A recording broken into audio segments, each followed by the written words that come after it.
সুবহানাল্লাহ। তাকে কেউ জন্ম দেয়নি, তিনিও কাউকে জন্ম দেননি। তিনি এক, তিনি ছিলেন, তিনি আছেন, তিনি থাকবেন। তার শুরুও নাই, তার শেষও নাই। সুবহানাল্লাহ। এই আল্লাহ রাব্বুল আলামিন তার পরিচয় আয়াতুল কুরসি সার্বভৌমত্বের পরিচয় দিয়েছে, আল্লাহর পরিচয় দিয়েছে। আল্লাহ তিনি খালিক। মানব সৃষ্টির এবং পৃথিবীর সৃষ্টির ইতিহাস ঘাটলে মানুষের যদি কিসমত ভালো থাকে, তাহলে আল্লাহর সান্নিধ্য, আল্লাহর অস্তিত্ব সম্পর্কে জ্ঞান তাকে আল্লাহ পাক দান করে দেন। সুবহানাল্লাহ। পৃথিবীর সৃষ্টির ব্যাপারে বুদ্ধিজীবীরা কি বলছেন দেখুন। পৃথিবীর সৃষ্টির ব্যাপারে বিজ্ঞানীরা বলছেন যে এই পৃথিবী এরকম ছিল না। তো কি রকম ছিল? এইটা সূর্যের পাশ থেকে একটা উজ্জ্বল শক্তিশালী জ্যোতিষ্ক দারুণ ফোর্স নিয়ে যাচ্ছিল। সেই ফোর্স সহ্য করতে না পেরে সূর্যের একটি দুর্বলতম অংশ সূর্য থেকে ছিটকে মহাশূন্যে পড়ে গেল, আর ঘুরতে ঘুরতে এই পৃথিবীর অস্তিত্ব লাভ করলো। বিজ্ঞানের এই কথা যদি বিশ্বাস করতে হয়, তাহলে আমাকে বলতে হয় এখন তো মানুষেরা আর পৃথিবীতে ধরছে না, ঠিক কিনা? কথা বলছেন না কেন?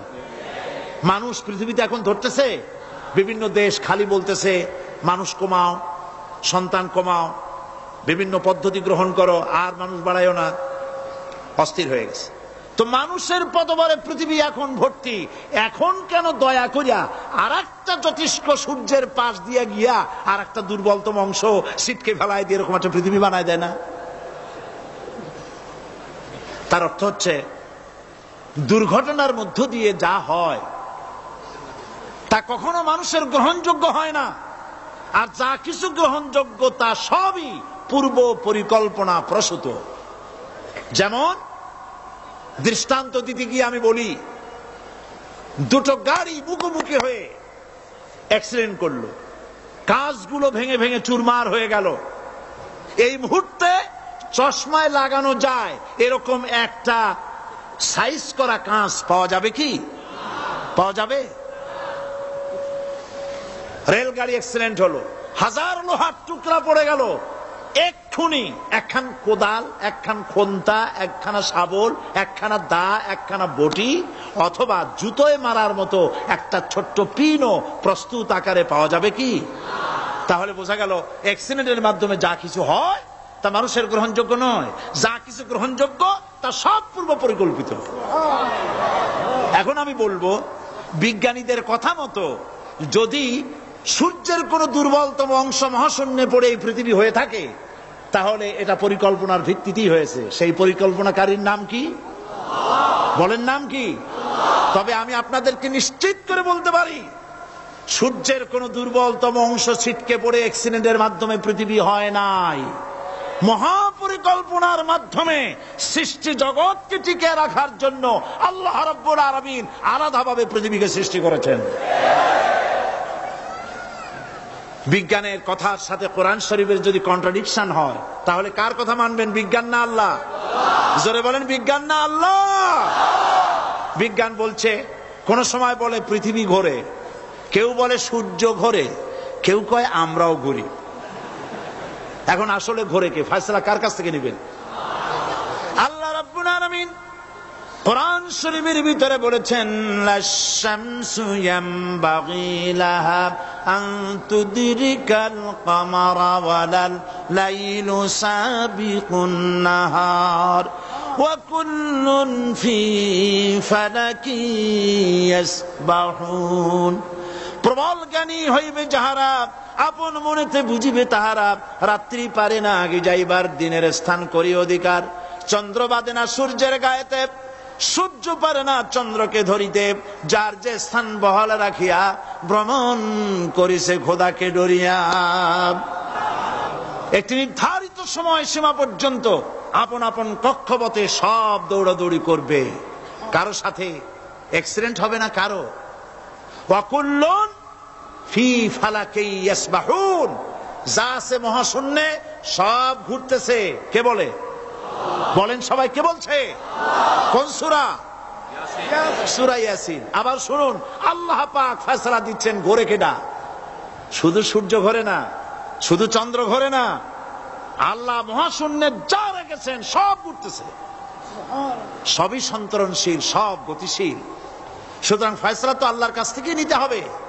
পৃথিবী সৃষ্টি করেছেন, মানব গোষ্ঠী সৃষ্টি করেছেন এবং মানুষের প্রয়োজন মিটিয়েছেন। এই মানুষগুলিকে কে সৃষ্টি করেছে? মানুষ সৃষ্টির ব্যাপারেও দার্শনিকরা মানুষদেরকে বিভ্রান্ত করে। যা কলেজে বিশ্ববিদ্যালয়ে পড়ানো হয়, এই কোরআন শরীফ বিশ্ববিদ্যালয়ে পড়ানো হয়? হ্যাঁ হয়। কয়েকটা আয়াত, কয়েকটা সূরা পরীক্ষায় পাস করার জন্য একটু একটু অপশনাল রেখে দেওয়া হয়েছে। বর্তমান যে শিক্ষা কমিশন, শামসুল হক শিক্ষা কমিশন রিপোর্ট মন্ত্রী পরিষদে অনুমোদন করেছে বর্তমান সরকার। এই শিক্ষানীতিতে বলা হয়েছে ক্লাস 1 থেকে নিয়ে ক্লাস 5 পর্যন্ত ধর্মীয় শিক্ষা দিতে দেওয়া হবে না। তাহলে ক্লাস 5 পর্যন্ত যদি ধর্মীয় শিক্ষা না থাকে, তাহলে ক্লাস 6-7-এ ওঠার পর আলিফ জাওরা, বাজাবরবা, আনাকুম, জানাকুম ছেলেরা পড়বে? মেয়েরা পড়বে? আসল উদ্দেশ্য হলো ইসলাম থেকে জাতিকে দূরে সরাবার জন্য ষড়যন্ত্র। এই সরকারের প্রণীত শিক্ষানীতি আমরা মানি না। আপনারা মানেন? যেই মাদ্রাসা মানুষের চরিত্র সৃষ্টি করে, বর্তমান সরকার সেই মাদ্রাসাগুলি একটা একটা করে ধ্বংস করার পরিকল্পনা গ্রহণ করেছে। সুতরাং আসল শিক্ষা হলো কোরআনের কাছে। আসল শিক্ষা কোথায়? কোরআনের কাছে। কোরআন যদি শিখানো হতো, কোরআন যদি শিখানো হতো কলেজে, বিশ্ববিদ্যালয়, তাহলে গতকাল চট্টগ্রাম বিশ্ববিদ্যালয় থেকে যেসব ছেলেরা বিশ্ববিদ্যালয় কর্তৃপক্ষ কর্তৃক বরাদ্দকৃত, হাইজ্যাক করা নয়, বরাদ্দকৃত 4খানা বাস দিয়ে কোরআন শুনতে আসতে চেয়েছিল, বর্তমান সরকারের তথাকথিত সোনার ছেলেরা আসতে দিল না। কোরআন যদি তারা পড়ত, তাহলে কোরআন শরীফ শুনতে তারাও আসতো। কপাল পোড়া। জোরে বলেন কি? আরো জোরে বলেন কি? কপাল পোড়া। সব ভালো লাগে, কোরআন ভালো লাগে না। এদেরকে শিখানো হয়েছে, আরে তোমরা তো মানুষ না। বলে আমরা কি? তো তোমাদের ডারউইন বাবাজি বলে নাই, শোনো নাই? কি পড়ো টড়ো তোমরা, বুদ্ধি শুদ্ধি রাখো না।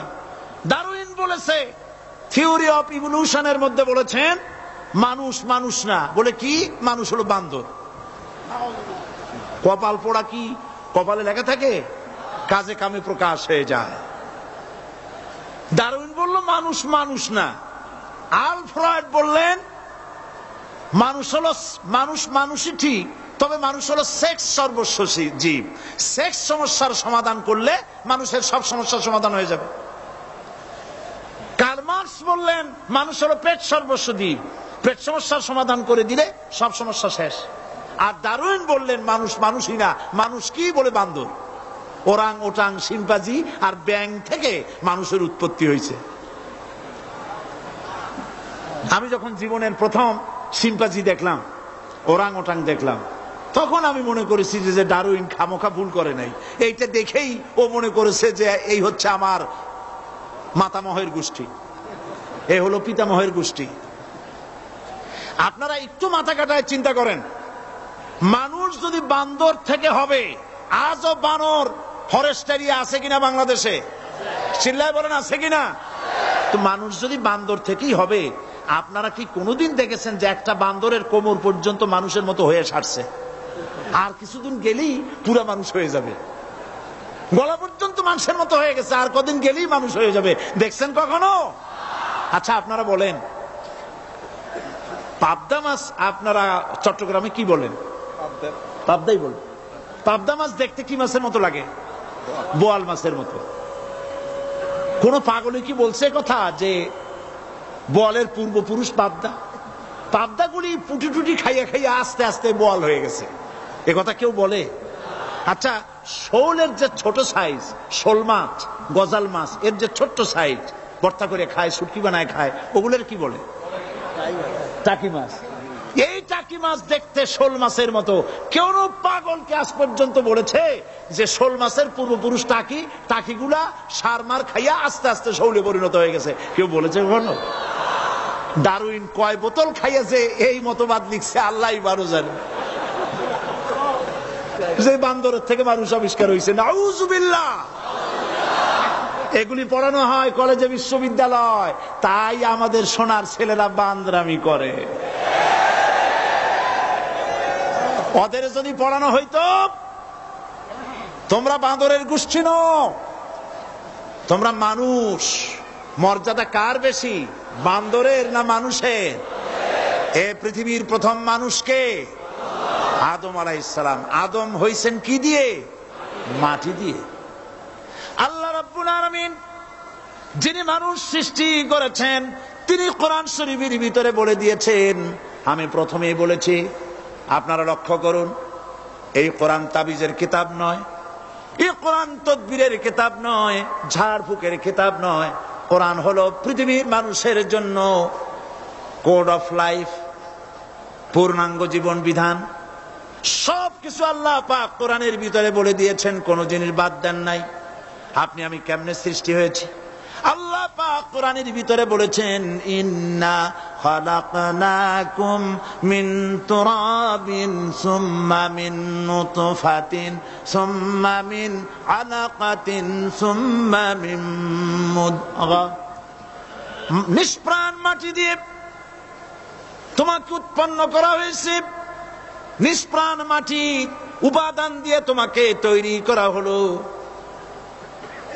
মায়ের পেটের ভিতরে এক ফোঁটা নাপাক পানি জমাট রক্তে পরিণত হয়ে গেল। জমাট রক্ত আস্তে করে গোস্ত পিণ্ড হলো। গোস্ত পিণ্ডকে সুন্দর করে সাজায়া, হাড্ডি গুড্ডি বানায়া, স্ট্রাকচার তৈরি করে তার উপরে ফাকাসাউনাল ইযামা লাহমা, চামড়া দিয়ে গোস্ত দিয়া সাজায়া সুন্দর করে বানালাম। আল্লাহর পরিচয় শুনুন, আল্লাহ আমার কেমন আল্লাহ। মায়ের পেটের ভিতরে সন্তান বানায়া, এরপরে যখন রূহ দেওয়া হয়েছে, ক্ষুধা লেগেছে, খাবারের প্রয়োজন হয়েছে, আল্লাহ রাব্বুল আলামিন ওই কচি বান্দা মায়ের পেটে বসে কি খাবে, সেজন্য তার মা চিন্তা করে নাই, বাবা চিন্তা করে নাই, সরকার চিন্তা করে নাই। আল্লাহ রাব্বুল আলামিন মায়ের মাসিক অসুখকে বন্ধ করে দিয়ে সন্তানের নাভির সাথে আর মায়ের নাভির সাথে তার লাগায়া, পাইপ লাগায়া মায়ের মাসিক অসুখের রক্তগুলি দিয়ে সন্তানকে বড় বানালেন। মুখ দিয়া এই রক্ত পান করালেন না, মুখটাকে পবিত্র রেখে দিলেন, যাতে করে পৃথিবীতে আসার পর ওই মুখ দিয়া আল্লাহ রাব্বুল আলামিনের জিকির করতে পারো। সন্তান মায়ের ভিতরে, পেটের ভিতরে বড় হলো। আল্লাহ রাব্বুল আলামিন বলেন, মাস দিন যখন পুরা হয়ে গেল, সুম্মা নুখরিজুকুম তিফলা, বাচ্চার আকারে পৃথিবীতে নিয়ে আসলাম। এখন খাবা কি?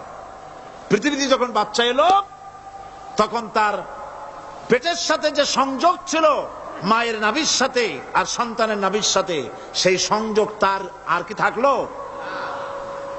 কি করা হলো? কেটে দেওয়া হলো। লক্ষ্য করুন, খাবারের জন্য একটি মাত্র পাইপ আল্লাহ লাগাইছিলেন, পৃথিবীতে সন্তান আসার সঙ্গে সঙ্গে পাইপটা কেটে দেওয়া হলো। এবার কি খাবে? আল্লাহ রাব্বুল আলামিন মায়ের বুক থেকে সন্তানের জন্য এবার সিঙ্গেল সিগন্যাল, তার জন্য সিঙ্গেল কোন লাইন যেটা ছিল কেটে দিয়া, মায়ের বুক থেকে সন্তানের জন্য ডাবল লাইন আল্লাহ চালু করে দিলেন। এমন দুধ বানায় দিলেন যা শুধু খাবার নয়, শুধু ফুড ভ্যালু নয়, এই দুধের ভিতরে ক্যালসিয়াম, এর মধ্যে ভিটামিন, এর মধ্যে আয়রন, এর মধ্যে মেডিসিন। দুনিয়ার এই সন্তান ছিল ফি কারারিম মাকিন, সুরক্ষিত জায়গার ভিতরে ছিল। কোন পলিউশন সেখানে যেতে পারত না, রোগের জার্ম সেখানে যেতে পারত না। দুনিয়ায় এলো দূষিত আবহাওয়ার ভিতরে। এই সন্তানকে এখনই অ্যান্টিবায়োটিক খাওয়ালে পরে অসুবিধা হবে। আল্লাহ রাব্বুল আলামিন মায়ের দুধের ভিতরে ঔষধ দিয়া রোগের প্রতিষেধক বানায়া দিলেন। এ হলো আমার আল্লাহ। এ আমার কে? আল্লাহ। জোরে বলেন আল্লাহ। আল্লাহ আল্লাহ রাব্বুল আলামিন মায়ের দুধ দিয়ে সন্তানকে বড় করলেন আর শোনায় দিলেন, খবরদার এই মায়ের সাথে এই বাপের সাথে নাফরমানি করবি না। মা বাপের জন্য আমার কাছে দোয়া করবে, রব্বির হামহুমা কামা রাব্বায়ানি সগীরা। সবাই পড়েন আমার সাথে, রব্বির হামহুমা কামা রাব্বায়ানি সগীরা। আল্লাহ পাক শিখাই দিলেন বান্দারে আমার কাছে দোয়া করায়, আল্লাহ আমার মা বাপ আমাকে ছোটবেলায় যেভাবে স্নেহের কোলে লালন পালন করেছে, এইভাবে আমার মা বাপ তোমার রহমতের কোলে লালন পালন করো। মনে থাকবে ভাইরা? বলেন মনে থাকবে? প্রত্যেক নামাজের পরে মা বাবার জন্য দোয়া করবেন, বেঁচে থাকুক আর মরে যাক, দোয়া করবেনই। মনে থাকবে? রব্বির হামহুমা কামা রাব্বায়ানি সগীরা। আবার পড়েন, রব্বির হামহুমা কামা রাব্বায়ানি সগীরা। আল্লাহ পাক মায়ের মর্যাদা এত বাড়াইছেন, সাহাবী প্রশ্ন করেছে, ইয়া রাসূলুল্লাহ খেদমত করব কার? হুজুর বলেন তোমার মায়ের, তারপরে কার? তোমার মায়ের, তারপরে কার? তোমার মায়ের, তারপরে কার? তোমার পিতার।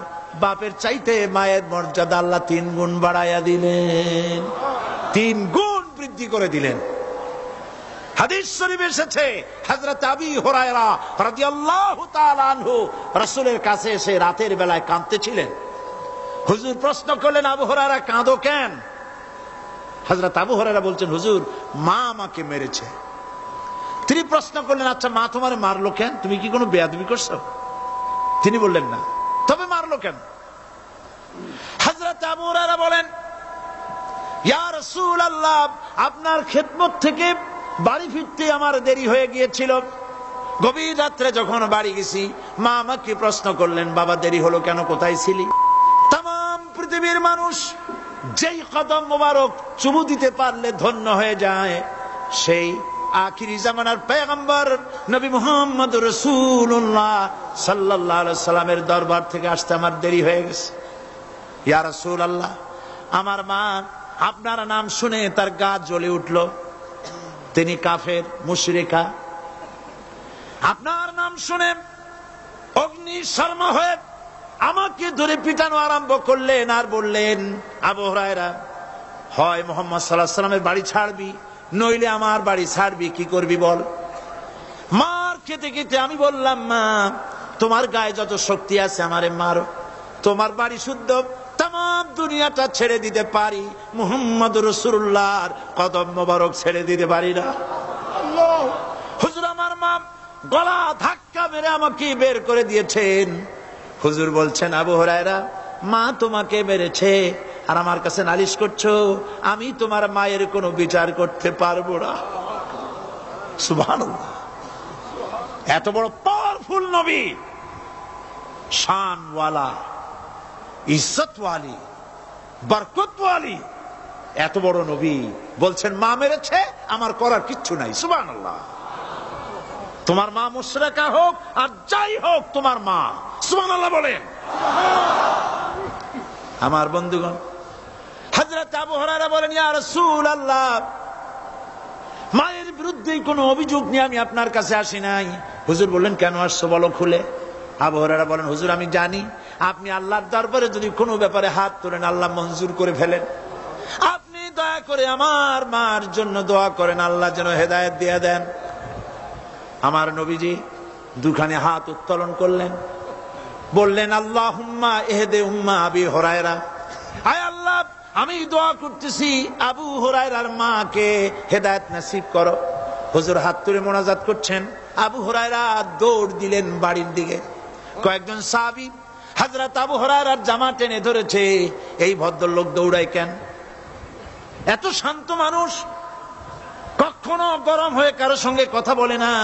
এই মানুষটা দৌড়ায় কেন? কোনো বিপদ হইল নাকি? জামা টেনে ধরে বলে, আবু হুরায়রা দৌড়াও কেন? হযরত আবু হুরায়রা বলেন, জামা ছেড়ে দাও, কোনো বিপদ আমার হয় নাই, আমি দৌড়াইয়া বাড়ি যাই দেখতে চাই। আমি দৌড়াইয়া আগে বাড়ি যেতে পারলাম না, আমার নবীর দোয়া আগে আমার বাড়ি চলে গেছে, আমি এটা দেখতে চাই। হযরত আবু হুরায়রা দৌড়াতে দৌড়াতে বাড়ি চলে গেছেন। দরজায় নক করলেন, ভেতর থেকে আওয়াজ এলো, কে? তিনি বললেন, আমি আবু হুরায়রা। মা, দরজা খুলে দাও, আমি তোমার সন্তান। মা বললেন, বাবা অপেক্ষা করো, দরজা খুলতেছে। হযরত আবু হুরায়রা বলেন, মায়ের গলার আওয়াজের ভেতরে কুফরি কর্কশতা পেলাম না, মায়ের গলার আওয়াজের ভেতরে তাওহীদের নরমিয়াত পেলাম। আমার কাছে মনে হলো আমি আবু হুরায়রা বাড়ি আসার আগে নবীজির দোয়া আল্লাহর আরশে পৌঁছে গেছে। আবু হুরায়রা বলছেন, মা আমার কিছুক্ষণ পরে ঘরের থেকে বেরিয়ে এসেছেন, আমি দেখলাম মায়ের শরীর ভিজা, মাথার চুল দিয়া পানি টপকাচ্ছে। মা আমার বললেন, বাবারে, তোমাকে মারার পর আমি নিদারুণ অনুশোচনায় পড়েছিলাম, মনে মনে ভাবলাম, আহারে আমার সন্তানরা আমি কেন মারলাম? সে তো কোনো খারাপ কাজ করে নাই, কোনো খারাপ জায়গায় যায় নাই, এত ভালো মানুষ, যার সম্পর্কে লোকেরা খামোখাই মিথ্যা কথা বলে, এই ভালো মানুষটার কাছে গেছে, সেজন্য আমি মারলাম কেন? বাবা গো, আমি আমার ভুল বুঝতে পেরেছি, জীবনের ভুলও ধরা পড়েছে, আমাকে জলদি করে নিয়ে চলো বিশ্ব নবীর দরবারে। হযরত আবু হুরায়রার মা রাসূলুল্লাহর খেদমতে এসে ঘোষণা করলেন, আশহাদু আল্লা ইলাহা ইল্লাল্লাহু ওয়াহদাহু লা শারীকা লাহু ওয়া আশহাদু আন্না মুহাম্মাদান আবদুহু ওয়া রাসূলুহু। আমার ভাইয়েরা, আল্লাহ রাব্বুল আলামিন মানুষ সৃষ্টি করে পৃথিবীতে পাঠায় দিলেন, খাবারের ইন্তজাম করলেন, এগুলি সব আল্লাহর পরিচয়। আল্লাহরে চেনার জন্য বড় বড় কিতাব ঘাটা লাগে না, কিসমতে যদি থাকে দুই একটা দৃষ্টান্ত যথেষ্ট হয়ে যায়। সুবহানাল্লাহ, সুবহানাল্লাহ, দুই একটা দৃষ্টান্ত যথেষ্ট। আল্লাহ পাক সমস্ত সৃষ্টি জগৎকে তৈরি করলেন, সৃষ্টি করলেন, আর তাদের খাদ্যের ব্যবস্থা করলেন। কে করেছেন খাদ্যের ব্যবস্থা? খাদ্য দেন আল্লাহ। কিন্তু অহংকারী যারা, তারা বলে দেশের বাম্পার ফলনের জন্য সমস্ত কৃতিত্ব সরকারের। বলেন আস্তাগফিরুল্লাহ, বলেন নাউজুবিল্লাহ। এদের একজন বলছিল, 3 বছর কিছু দিবার পারুম না, লোকেরা কয় আমরা না খাইয়া থাকুম, আল্লাহ কয় আমিও দেহুম, কদ্দুর পারো না খাইয়া থাকতে। ফসল কে দেন? জোরে বলেন, কে দেন? বাম্পার ফসলের ফলনের দাবি সরকার করতে পারে না, এটা কুফরি, এটা শিরক। জমিনের ফসল কে দেন? আকাশের বৃষ্টি কার? পানি কার? সার কার? সব আল্লাহ পাক। আল্লাহ পাক কোরআন শরীফে বলেছেন, লাইন শাকারতুম লাযীদান্নাকুম ওয়া লাইন কাফারতুম ইন্না আযাবী লাশাদীদ। আমার নিয়ামতের শুকর যদি আদায় করো বাড়ায় দেব, আর যদি কৃতজ্ঞ হও, শুকরিয়া আদায় না করো, মস্ত বড় শাস্তি দেব। ফসল দেই আমি, আর শুকরিয়া আদায় করো তোমার বাজানে, ঠিক কিনা? শুকরিয়া আদায় করে কার? বাজানে। একটা লোকের, একটি মানুষের যেই প্রশংসা এই সরকার করলো, বিগত 4.5 বছর ধরে একটা মানুষের যত জিকির করলো, প্রশংসা করলো, ছবি টানাইলো, যদি এতটা জিকির, এতটা স্মরণ আল্লাহ রাব্বুল আলামিনের করত, ওদের জন্য আল্লাহর জান্নাতের দরজা খোলা হয়ে যেত। প্রশংসা করবে কার? চিল্লায় বলুন, আল্লাহ পাকের প্রশংসা করো। খেতে দেওয়ার মালিক তিনি। আল্লাহ পাক বলছেন, আল্লাহকে তার পরিচয় আল্লাহ তুলে ধরেছেন, ওয়ামা মিন দাব্বাতিন ফিল আরদি ইল্লা আলাল্লাহি রিজকুহা। এই পৃথিবীর ভিতরে এমন কোন বিচরণশীল জীব নাই যার রিস্কের দায়িত্ব আমি আল্লাহ গ্রহণ করি নাই। সুবহানাল্লাহ বলবেন না? রিস্কের দায়িত্ব কার হাতে? আচ্ছা দেখুন তো, পৃথিবীর সমস্ত সরকারের কাছে বিভিন্ন মন্ত্রণালয় আছে না? খাদ্য মন্ত্রণালয় বলে কোন মন্ত্রণালয় আছে কিনা? আছে। খালি কয় খামু আর খামু। খাদ্য মন্ত্রণালয় আছে, থাকার পরেও মানুষ না খাইয়া মরে, ঠিক কিনা? এবার একটু তাকান তো, জ্ঞানের চক্ষু দিয়া তাকান। ফরেস্ট এরিয়া, বাঘ আছে কিনা? নাই। সিংহ আছে কিনা? গন্ডার আছে কিনা? হাতি আছে কিনা? বিশাল বিশাল প্রাণী আছে কিনা? জঙ্গলে ছোট্ট প্রাণী থেকে, পোকা থেকে শুরু করে গন্ডার পর্যন্ত, টুনটুনি পাখি দিয়ে শুরু করে ঈগল পাখি পর্যন্ত, নদীর ভিতরে ছোট্ট চুনু পুঁটি থেকে শুরু করে তিমি মাছ পর্যন্ত।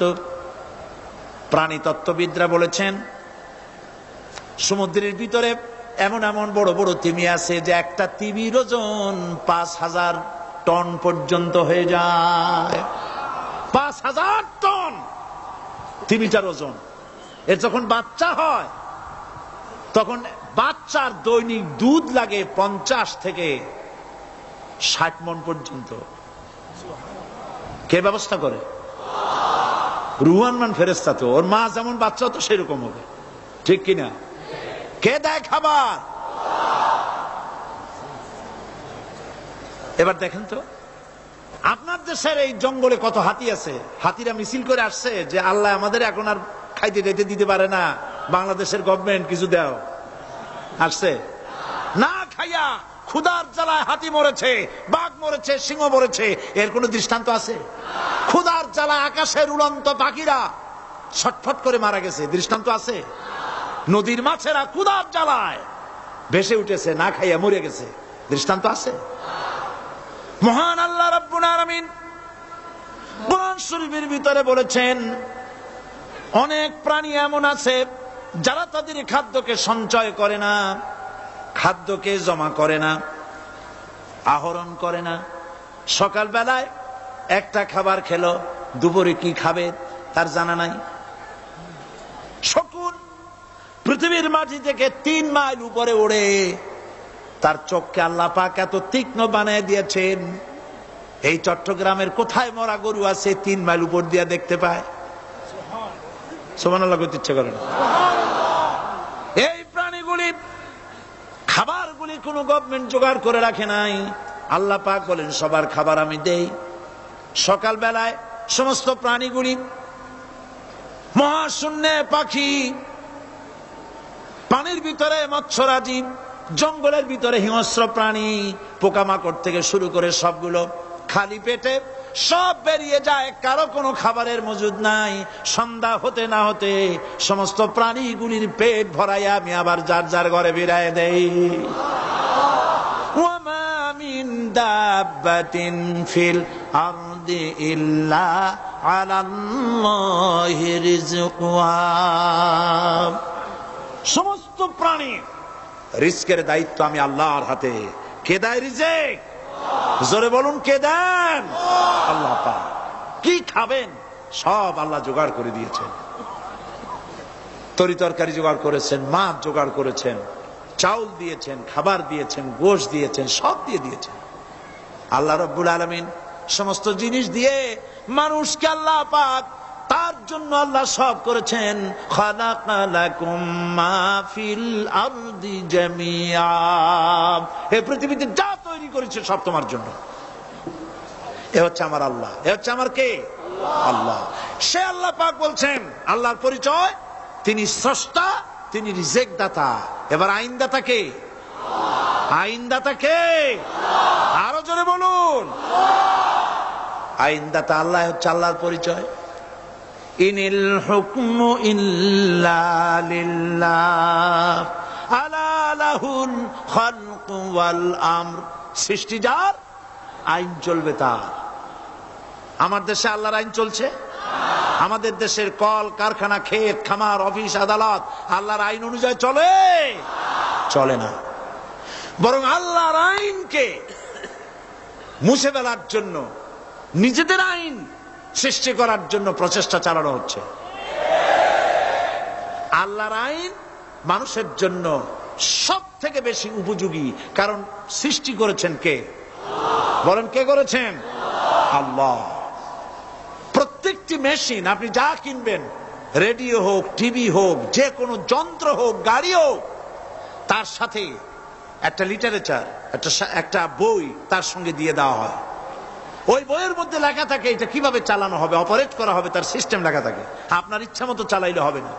এই মানব গোষ্ঠীকে সৃষ্টি করেছেন। এখন আপনি যদি আপনার আইন মতো চালান, তা কি চলবে? চলবে না। আপনি আপনার আইন মতো চালাচ্ছেন, ভালোভাবে চলতেছে? চলতেছে না। স্বরাষ্ট্রমন্ত্রী বলতেছেন সন্ত্রাসীদেরকে মাটির তলা থেকে খুঁজে বের করা হবে, কিন্তু নাকের উপর দিয়া ব্রিফকেস চুরি হয়ে যায়, উনি তা ধরতে পারেন না। এই হলো আইন। অনাবরত খুন হচ্ছে, অনাবরত সন্ত্রাসী তৎপরতা চলছে, আর ওনারা বলছেন আগের থেকে এগুলি চলে আসছে, একজনের খুনের বিচার না হইলে এরকম খুন তো হইতেই থাকবে। তাহলে খুনকে, হত্যাকে, সন্ত্রাসকে সরকার জাস্টিফাইড করছে। নাউযুবিল্লাহি মিন যালিক। এই জন্য আইন হতে হবে আল্লাহর। আইন হতে হবে কার? চিল্লায় বলেন, আল্লাহ পাকের আইন হতে হবে। আমি একদিন পার্লামেন্টে বলেছিলাম, আমার দেশের নেতা নেত্রীরা বারবার হজ করতে যান, উমরা করতে যান, সেখান থেকে আসার সময় কি আনেন? আতর, পাথর, সুরমা আর খুরমা, এই কিছু নিয়ে আসলেন। কিন্তু আমি বলেছি, আপনারা কি কিছু চোখে দেখেন না? পার্লামেন্টে এইভাবে বক্তৃতা করেছে, কিছু চোখে দেখেন না? আমি প্রশ্ন করে আমি আবার জবাব দিচ্ছি, আপনারা যারা হজ করতে যান, উমরা করতে যান, হজের কথাই ধরি, এই হজ করতে যখন যান তখন মুজদালিফায় একটা রাত কাটাইতে হয়। সেটা কোন দিন? ইয়ৌমে আরাফার পরের দিন।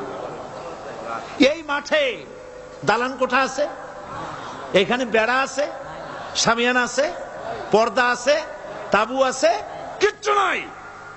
লক্ষ লক্ষ নারী আর পুরুষ পাশাপাশি শুয়ে থাকে, তাও সুবহানাল্লাহ কইতে ইচ্ছা করে না। সারা রাত জনে জনে পুলিশ পাহারাদার নাই। কিরকম মেয়ে এলো, চাঁদের সৌন্দর্য হার মানায় দিতে পারে এরকম সুন্দরী, এরকম সুন্দরী নারী, সুদর্শন পুরুষ পাশাপাশি রাস্তার ধারে, মরুভূমির ভিতরে সারা রাত কাটাচ্ছে। ইয়ৌমে আরাফার পরের রাতটা একটা রাত পুরা।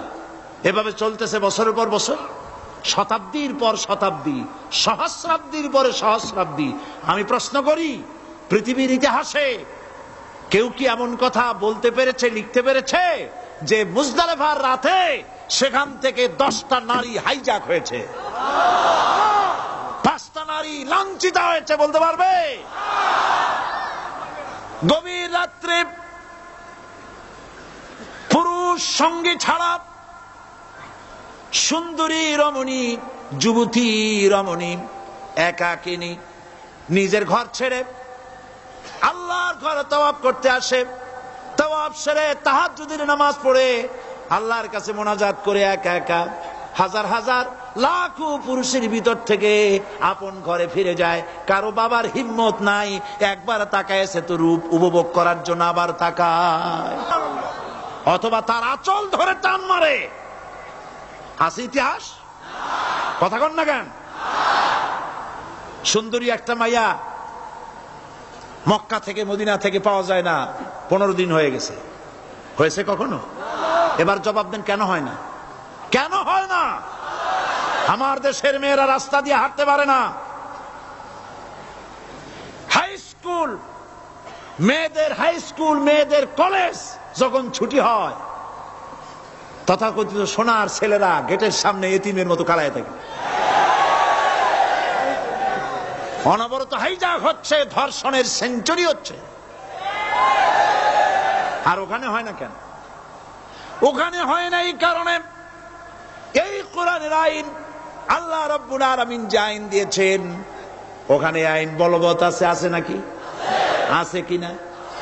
কোন পুরুষ কোন নারীকে ধর্ষণ করেছে যদি প্রমাণিত হয়, সে যদি ফাহাদের ছেলে হয় আর ফাহাদের মেয়েও হয়, কোরআনের শাস্তি হলো পাথর মেরে উড়াইয়া দাও।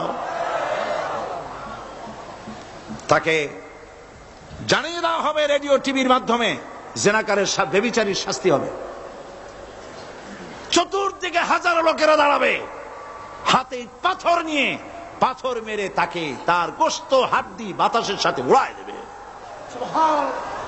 একজন মানুষ আর একজন মানুষকে খুন করলো, এই আসামি ধরা পড়ে গেল, কোরআনের শাস্তি হলো যখন ধরা পড়বে প্রমাণিত হবে, যেমন ভাবে হত্যা করেছে ওরেও হত্যা করো।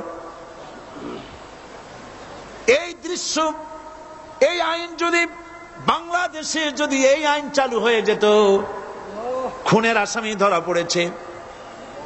ধরা পড়েছে জেনার আসামি, প্রকাশ্য ময়দানে এলো, সাক্ষী প্রমাণে কোর্টে প্রমাণিত হলো সত্যি সে খুনি। এই বিশাল আউটার স্টেডিয়ামের মাঝখানে খুনি কি দাঁড় করাও, চতুর্দিকে হাজারো লাখো মানুষ থাকুক, রেডিও টিভির ক্যামেরা কার্যকর হবে, পত্র পত্রিকার সাংবাদিকরা আসবে, তরবারির এক আঘাতে খুনির কল্লাটা উড়ায় দাও, দেহটা নিঃসার হয়ে জমিনে পড়ে যাবে। এই দৃশ্য যারা দেখবে স্বচক্ষে, রেডিওতে, পত্র পত্রিকায়, আর 1 বছরের ভেতরে খুন করার হিম্মত কারো কলিজায় উঠবে? জেনাকারের পাথর মেরে উড়িয়ে দেওয়ার শাস্তি যদি চোখে কেউ দেখে, জেনা করার পুলক আর জাগবে? এটা নাম আল্লাহর আইন। এই আইন কার? এই আইন যতদিন পর্যন্ত বাংলার মানুষের, মুসলমানদের উপরে কার্যকরী না হচ্ছে, এই দেশে কার্যকরী না হবে, ততদিন পর্যন্ত হত্যা, ধর্ষণ, খুন বন্ধ হবে না। বন্ধ হবে। সুতরাং এই আইন হচ্ছে কার? আরো জোরে বলে, আল্লাহ রাব্বুল আলামিন। মহান আল্লাহ রাব্বুল আলামিনের এই আইন অনুযায়ী যদি দেশ চলে, মানুষ শান্তি পাবে, চুরি বন্ধ হবে, ডাকাতি বন্ধ হবে, জেনা বন্ধ হবে, হত্যা ধর্ষণ বন্ধ হয়ে যাবে। নবীজি এমন একটি আইন চালু করে দিয়ে, কোরআনের বিধান চালু করে দিয়ে এমন একটা সমাজ চালু করেছিলেন, যেই সমাজ সম্পর্কে হুজুর নিজে বলেছেন, খায়রুল কুরুনে কারনি, সর্বশ্রেষ্ঠ যুগ হলো কার যুগ? আমার যুগ। সুবহানাল্লাহ বলেন। রাসূলের যুগ হলো সর্বশ্রেষ্ঠ যুগ। সেই কোরআন, সেই হাদিস আজও আছে না নাই? বলেন জোরে, আজও আছে না নাই? সেই কোরআন এবং সুন্নাহ দিয়ে দেশ শাসন হোক, এটা কি আমরা চাই? কারা কারা চাই? দু হাত উঁচু করে দেখা।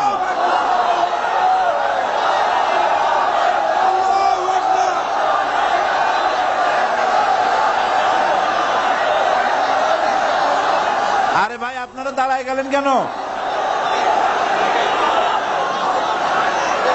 বসেন বসেন। আমি তো একটা স্লোগান দিতে বললাম, হাত দেখতে চাইছি আমি, মাথা দেখতে চাই নাই। এই সুযোগে কোমরটা সোজা করে নিলেন। আচ্ছা বসেন, আর মহব্বতের সাথে জিকির করেন, লা ইলাহা ইল্লাল্লাহ, লা ইলাহা ইল্লাল্লাহ, লা ইলাহা ইল্লাল্লাহ, লা ইলাহা ইল্লাল্লাহ, লা ইলাহা ইল্লাল্লাহ, লা ইলাহা ইল্লাল্লাহ। জোরে সরে সবাই সবাই জিকির করেন লা ইলাহা ইল্লাল্লাহ, লা ইলাহা ইল্লাল্লাহ, লা ইলাহা ইল্লাল্লাহ, লা ইলাহা ইল্লাল্লাহু মুহাম্মাদুর রাসূলুল্লাহ। বসুন, আমরা মুনাজাত করব। আল্লাহ রাব্বুল আলামিন আয়াতুল কুরসির ভিতরে আল্লাহর সার্বভৌমত্বের কথা বলেছেন। আল্লাহু লা ইলাহা ইল্লা হুয়াল হাইয়ুল কাইয়্যুম। পড়েন আমার সাথে সবাই, আল্লাহু লা ইলাহা ইল্লা হুয়াল হাইয়ুল কাইয়্যুম। আল্লাহ হচ্ছেন যিনি ছাড়া কোনো ইলাহ নাই, তিনি শাশ্বত চিরঞ্জীব। সুবহানাল্লাহ বিহামদিহি। আগামীকাল এর বাকি অংশ আমি আপনাদের সামনে আলোচনা করব ইনশাআল্লাহ। জোরে বলেন ইনশাআল্লাহ। দাঁড়ানো ভাইরা বসেন, আপনাদের পাশে যারা দাঁড়িয়েছেন অনুরোধ করে বসায় দেন। বলেন যে আর 5টা মিনিট বসেন, আল্লাহর রাস্তায় হাঁটেন না। হ্যাঁ বলেন, বলেন আপনারা যে আল্লাহর রাস্তায় হাঁটেন না, বসেন, সবাই বসেন। এত বড় মাহফিলের মুনাজাত, সুবহানাল্লাহ বলেন। চট্টগ্রামের ইতিহাসের শ্রেষ্ঠ মাহফিল, চিল্লায় বলেন সুবহানাল্লাহ। গোটা বিশ্বের কোরআনের শ্রেষ্ঠ মাহফিল, বলেন সুবহানাল্লাহ। যারা বলেন আলহামদুলিল্লাহ। আগামীকাল এ মাহফিলের আখেরি মুনাজাত হবে ইনশাআল্লাহ। বলেন ইনশাআল্লাহ। আমি আন্তরিকভাবে দুঃখিত, প্রতি বছর আমার মা বোনদের জন্য, চট্টগ্রামবাসী আমার মা বোনদের জন্য আলাদাভাবে তাদের প্রশ্নের উত্তর দেই এবং তাদের সামনে কোরআন হাদিসের কথা আলাদাভাবে বলি। এবছর দিন কম হয়ে গেল বলে মহিলারা, মা বোনেরা বঞ্চিতা হয়ে গেলেন। শিশু কিশোরদের জন্য আলাদাভাবে সমাবেশ করা হয়, তাও বঞ্চিত হয়ে গেল। এই বিশাল তাফসীরুল কোরআন মাহফিলের বরকত থেকে চিটাগংবাসীকে যারা বঞ্চিত করলো, আল্লাহ তাদের হেদায়েত নসিব করে দিন। যদি হৃদয় থাকে,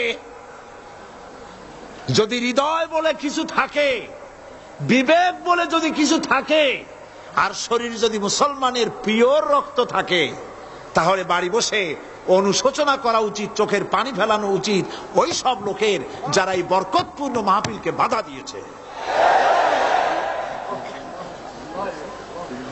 আর যাদের কলজার মধ্যে আল্লাহ মোহর মেরে দিয়েছে, এগুলোর তো হেদায়েত হবে না।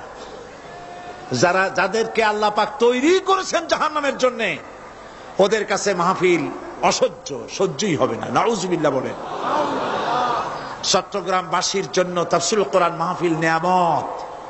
এই নিয়ামত কিয়ামত পর্যন্ত আল্লাহ টিকায় রাখুন, বলি আমিন।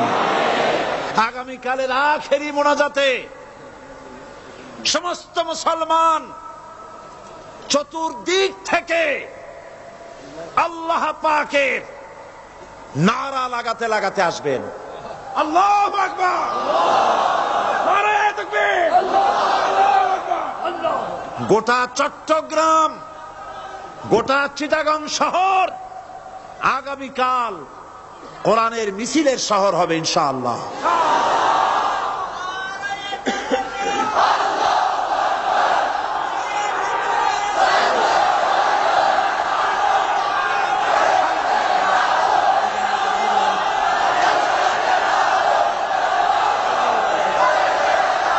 কতজন?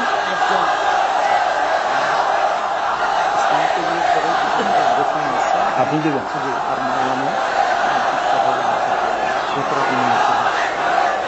বন্ধুগণ,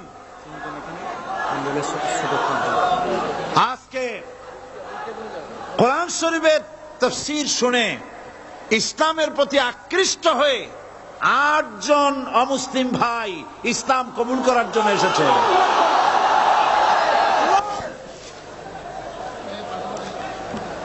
লা ইলাহা ইল্লাল্লাহু মুহাম্মাদুর রাসূলুল্লাহ। আল্লাহ ছাড়া কোনো ইলাহা নাই, মাবুদ নাই। মুহাম্মদ সাল্লাল্লাহু আলাইহি ওয়াসাল্লাম আল্লাহর প্রেরিত রাসূল। আশহাদু আল্লা ইলাহা ইল্লাল্লাহু ওয়াহদাহু লা শারীকা লাহু ওয়া আশহাদু আন্না মুহাম্মাদান আবদুহু ওয়া রাসূলুহু। আমি সাক্ষ্য দিচ্ছি আল্লাহ ছাড়া কোনো ইলাহা নাই, মাবুদ নাই, উপাস্য নাই। তিনি এক, তিনি একক, তার কোনো অংশীদার নাই। আমি আরো সাক্ষ্য দিচ্ছি মুহাম্মদ সাল্লাল্লাহু আলাইহি ওয়াসাল্লাম আল্লাহর বান্দা এবং তার প্রেরিত রাসূল। সকলকে বলো আসসালামু আলাইকুম। আপনারা সবাই জবাব দেন। আজ গতকালের ৭, আজকের ৯। আলহামদুলিল্লাহ, আমাদের এই ভাইরা এখন নিষ্পাপ, বেগুনা। আমাদের এই নবাগত ইসলামে দীক্ষিত নিষ্পাপ মুসলমানদের সাথে আমি আপনাদের পক্ষ থেকে আলিঙ্গন করছি।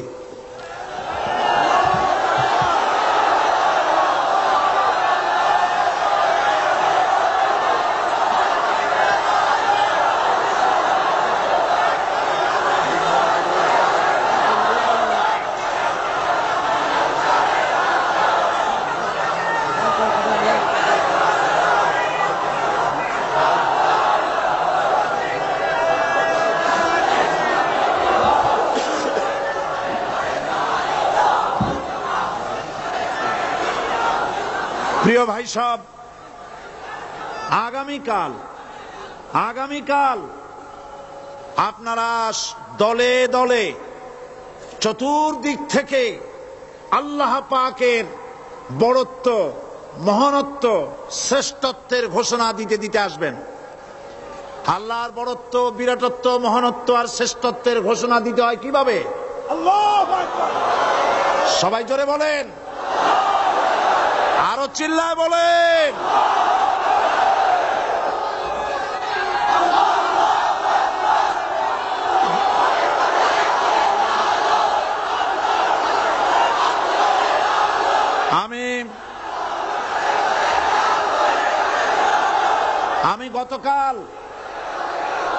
আমি গতকাল এই মাহফিলে পুলিশ প্রশাসনকে অনুরোধ করেছিলাম, আজকের মাগরিবের নামাজের মধ্যে 40 জন নিরপরাধ কোরআন পাগল মুসলমানদেরকে জেল থেকে মুক্তি দেওয়ার জন্য। আপনারা তামসা মনে করবেন না। পুলিশ কমিশনার সাহেব, মুসলমানদের ঈমান নিয়ে, আগুন নিয়ে খেলা করবেন না। রাজশাহী এবং চট্টগ্রাম এক জিনিস নয়। আপনি রাজশাহীকে নির্যাতন করে এসেছেন, আমাদের কাছে সে হিসাব আছে।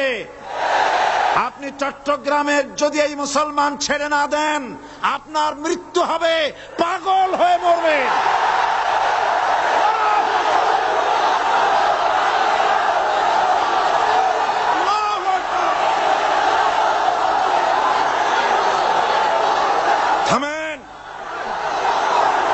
থামেন। আল্লাহর গজবকে ভয় করেন পুলিশ কমিশনার, আল্লাহর গজবকে ভয় করুন। এই লক্ষ লক্ষ জনতা আপনার গজবের মৃত্যু কামনা করে। আপনি যদি কালকের জুমার আগে 40 জন ছেড়ে না দেন, এই মাহফিল থেকে এমন কঠোর কর্মসূচি ঘোষণা করা হবে, গোটা চট্টগ্রাম অচল হয়ে যাবে।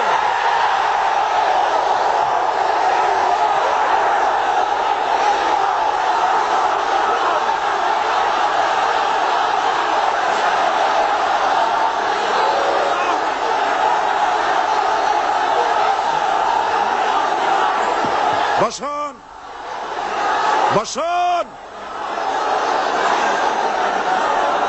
বাংলাদেশটাকে হিন্দুস্তান ভাববেন না। বাংলাদেশ হিন্দুস্তান হবে না, বসনিয়া হবে না।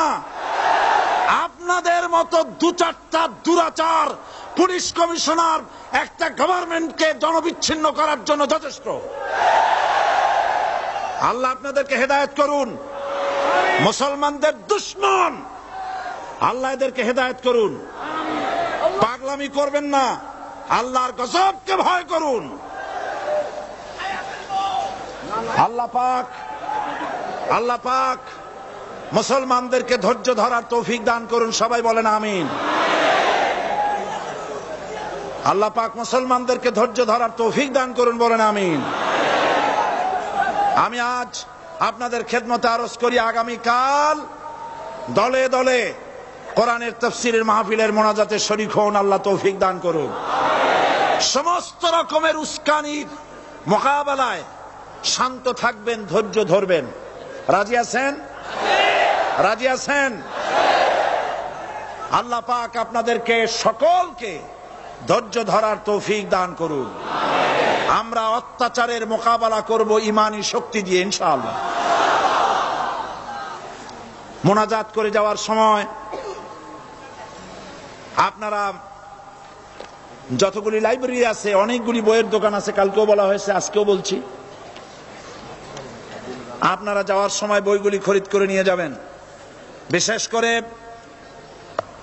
ফুরফুরা পীর সাহেবের দরবারের বড় আলেম মুহাদ্দিস মুফতি আল্লামা সাইদ আহমদ মুজাদ্দিদি সাহেবের কোরআন ও সুন্নাহর ফয়সালায় মুসলমান কিভাবে কাফের হয় বইটি পাওয়া যাবে।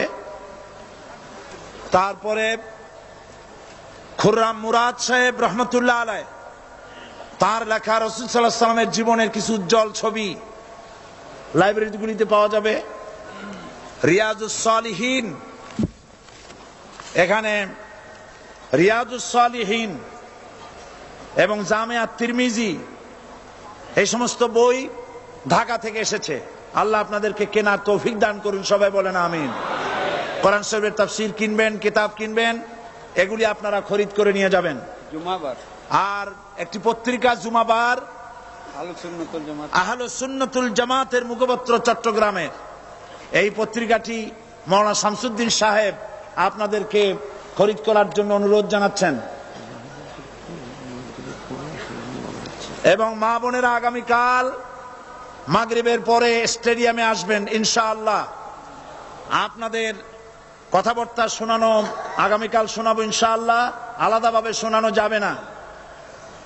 তবে বিভিন্ন প্রশ্নের যে সব জবাব দেওয়া হয়েছে এগুলো বইয়ের আকারে আছে, আপনারা নিতে পারবেন। আর যেহেতু পুরা 5 দিন আমি সময় পাই নাই, সেই জন্য আয়াতুল কুরসির তাফসীর 5 দিন ধরে করার জায়গায় মাত্র 3 দিনে করাটা আদৌ সম্ভব নয়।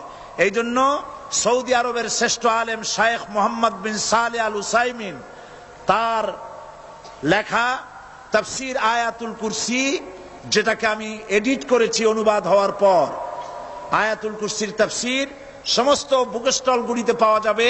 আপনারা খরিদ করবেন, পড়বেন এবং এর দ্বারা হেদায়েত গ্রহণ করবেন। আল্লাহ পাক সকলকে তৌফিক দান করুন।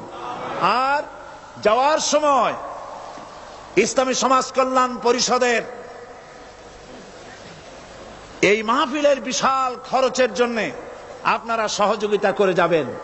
ওমান থেকে লোকেরা টাকা পয়সা পাঠাচ্ছে, সেখানে যারা চট্টগ্রামের বিভিন্ন জায়গার যারা কাজবাজ করে তারা পাঠাচ্ছে।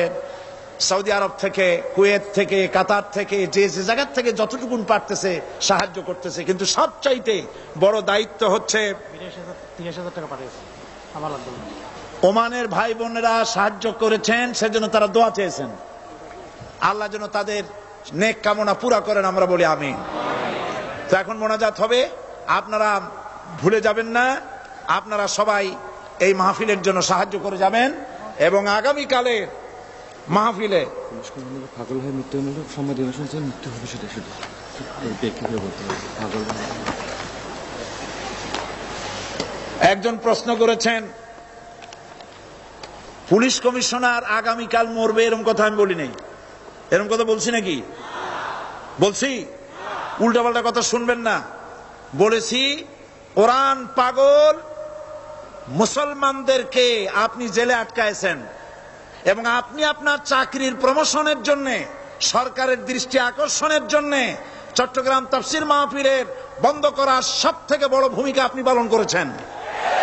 সুতরাং আপনি যদি তওবা না করেন আর ওই 40 ব্যক্তিকে যদি ছেড়ে না দেন, আল্লাহর গজবে পাগল হয়ে মরবেন। এই কথা আমি বলেছি। উল্টাপাল্টা বলবেন না, লিখবেনও না। আল্লাহর গজব হবে, এ গজব ফিরাতে পারবেন না। যেহেতু আমরা কোরআনের কথা বলি, আমরা আল্লাহর কথা বলি, আল্লাহ রসুলের কথা বলি। আপনি চট্টগ্রামের মুসলমান পুলিশ যারা কোরআনের জন্য কান্দে, মুনাজাতে শরীক হয়, এই মুসলমান পুলিশদেরকে জুতা পায়ে দিয়া মসজিদে ঢোকার সাহস আপনি দিয়েছেন। আমার পুলিশের কোনো দোষ না, আপনি পুলিশদেরকে ব্যবহার করেছেন। আপনি চট্টগ্রাম ছেড়ে পালিয়ে যান, আপনি চট্টগ্রামের উপযুক্ত নন। এটা মুসলমানের এলাকা, কোন হিন্দু এলাকায় চলে যান। আপনি নিজে নিজে পদত্যাগ করেন, সরকার আপনাকে পাঠাক আর না পাঠাক, আপনি পালায়ে যান।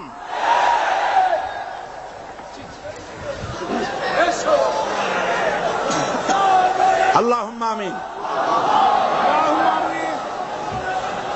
ربنا ظلمنا أنفسنا وإن لم تغفر لنا وترحمنا لنكونن من الخاسرين।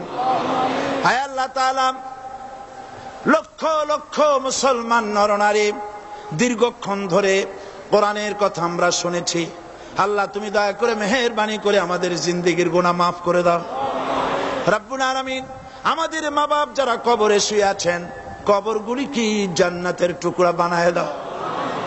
আয় আল্লাহ তাআলা, কোরআনের মাহফিলে যারা বাধা দেয়, কোরআন শুনতে যারা বাধা দেয়, কোরআনের মাহফিলে যারা 144 দ্বারা জারি করে, কোরআনের পাগল মুসলমানদেরকে মসজিদে ঢুকে যারা পিটায়, কোরআন শুনবে বলে জেলখানার ভিতরে আটকায় রাখে, আল্লাহ আজকে বলতেছি তাদেরকে তুমি হেদায়েত নসিব করে দাও। আজকে দোয়া করি তাদেরকে হেদায়েত নসিব করে দাও। আল্লাহ তাদের কঠিন কঠিন পাথরের মতো কলিজাকে আল্লাহ তুমি নরম বানায় দাও। মুসলমানদেরকে মহব্বত করার মতো তৌফিক দান করে দাও। পুলিশের সাথে, প্রশাসনের সাথে আমাদের কোনো শত্রুতা নাই। আল্লাহ তুমি দয়া করে মেহেরবানি করে তাদের মন নরম করে দাও। আল্লাহ তুমি দয়া করে চট্টগ্রামের পরিস্থিতি তুমি ঠান্ডা বানায় দাও রব্বুল আলামিন। কোরআনের বরকতে সমস্ত মানুষকে ধৈর্য ধরার তৌফিক দিয়ে দাও। আগামী কালকের মাহফিল এই মাঠে আল্লাহ তুমি তোমার বান্দা বান্দীদেরকে তুফানের মতো সব জড়ো করে দাও রব্বুল আলামিন। কোরআনের সাথে যারা বেয়াদবি করে তুমি তাদেরকে হেদায়েত নসিব করে দাও রব্বুল আলামিন। আর একটা দোয়া করি, এই দেশে মুসলমানদের কথা, ইসলামের কথা, তাওহীদের কথা, স্বাধীনতার কথা, অখণ্ডত্বের কথা সাহস ভরে যে পত্রিকাটি বলে তার নাম ইনকিলাব। এই ইনকিলাবের ভিতরে বিরুদ্ধে ষড়যন্ত্র করে গ্রেফতারি পরোয়ানা জারি করতেছে, তাদেরকে ধ্বংস করার জন্য, পত্রিকা বন্ধ করার জন্য। আল্লাহ তুমি এই জালিম সরকারকে হেদায়েত নসিব করে দাও। আল্লাহ জালিমদেরকে হেদায়েত নসিব করে দাও। মুসলমানদের ঈমান নিয়ে যেন খেলা করতে না পারে আল্লাহ তুমি তাদের কলিজায় মৃত্যুর ভয় ঢুকায় দাও, জাহান্নামের আগুনের ভয় ঢুকায় দাও। আল্লাহ তাআলা আগামী কালকের মাহফিল তুমি কামিয়াব করে দিও। আমাদের সাথে যারা শত্রুতা করে আল্লাহ তাদের দিলকে তুমি নরম বানায় দাও, তাদেরকে আমাদের বন্ধু বানায় দাও। ربنا تقبل منا إنك أنت السميع العليم وتب علينا إنك أنت التواب الرحيم سبحان ربك رب العزة عما يصفون وسلام على المرسلين والحمد لله رب العالمين واجعل آخر كلمتنا عند الموت لا إله إلا الله محمد رسول الله। السلام عليكم ورحمة الله।